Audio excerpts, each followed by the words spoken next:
The evening sun was dipping low over the quiet neighborhood when Officer James was wrapping up what he thought would be an uneventful shift. The hum of the patrol car was almost calming when a sudden, desperate sound cut through the calm, the unmistakable cry of a child. He turned his head just in time to see a little girl, no older than 6, running toward his car with tears streaking down her cheeks, her small hands trembling as she tried to speak through sobs. Her pink dress was wrinkled, her hair messy as though she had been running for a while, and her voice broke with urgency as she begged, "Please, follow me home." Something in her eyes, a mixture of fear, desperation, and hope, made him realize this wasn't just a child having a bad day. This was a cry for help, and every instinct in him told him he couldn't ignore it.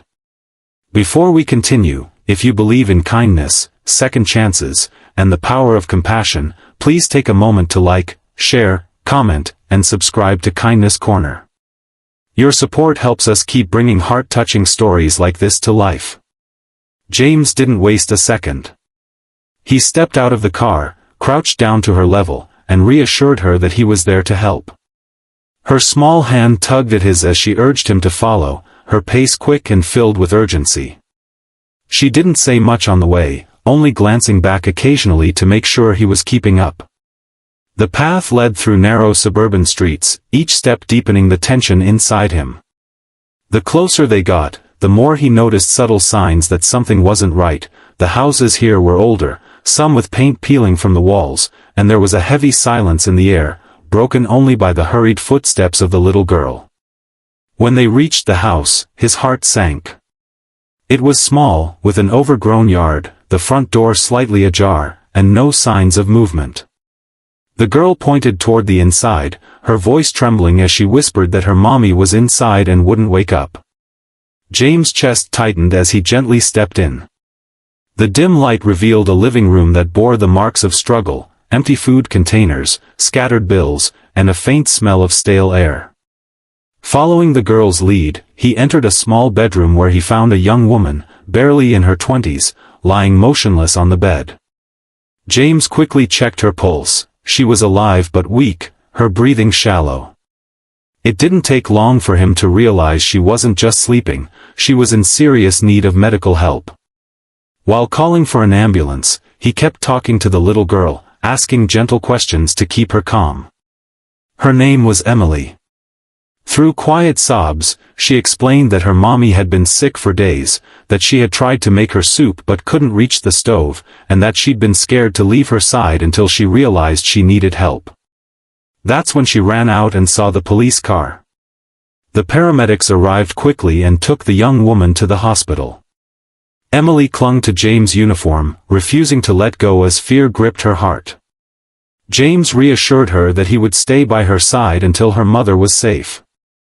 He drove Emily to the hospital, holding her small hand as they walked into the waiting area. The hours were long, the sterile smell of the hospital heavy in the air, but James never left. Eventually, a doctor came out with an update. Emily's mother, Sarah, had collapsed due to severe exhaustion, dehydration, and untreated pneumonia. She had been pushing herself too hard, working multiple jobs and skipping her own health to care for her daughter. As James listened, he couldn't shake the image of the small, cluttered home and the stack of unpaid bills. It was clear that Sarah had been struggling quietly for a long time, too proud or too afraid to ask for help. Emily sat quietly, hugging her knees, glancing up at every passing nurse as if hoping one of them would bring news of her mother. James crouched down beside her, promising he would make sure everything would be okay. Over the next few days, while Sarah recovered, James visited often. Emily started to smile more, finding comfort in his presence. He learned how Sarah had been abandoned by Emily's father, left to raise her daughter alone with no family nearby. She had been taking on cleaning jobs, working late into the night, all while hiding her struggles from everyone. James realized that without intervention, their life would slip right back into hardship the moment Sarah was discharged. Quietly, James reached out to local charities, community members, and even some of his fellow officers. Within days, donations of food, clothing, and funds began to pour in. When Sarah was finally well enough to leave the hospital, she returned to find her home cleaned, stocked with fresh groceries, and repairs underway.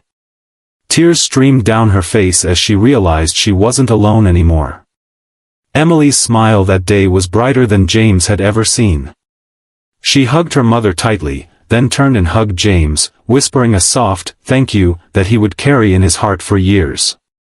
The neighborhood, inspired by the story of a little girl's bravery and a community's compassion, continued to check in on Sarah and Emily.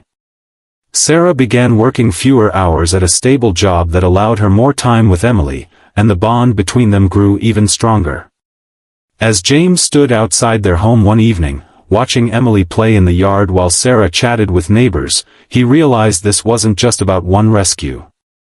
It was about hope, about how even the smallest voices, like Emily's plea that day, could lead to life-changing kindness. If this story touched your heart, please like, share, and subscribe to Kindness Corner. It helps us keep sharing these powerful reminders that kindness still exists in the world.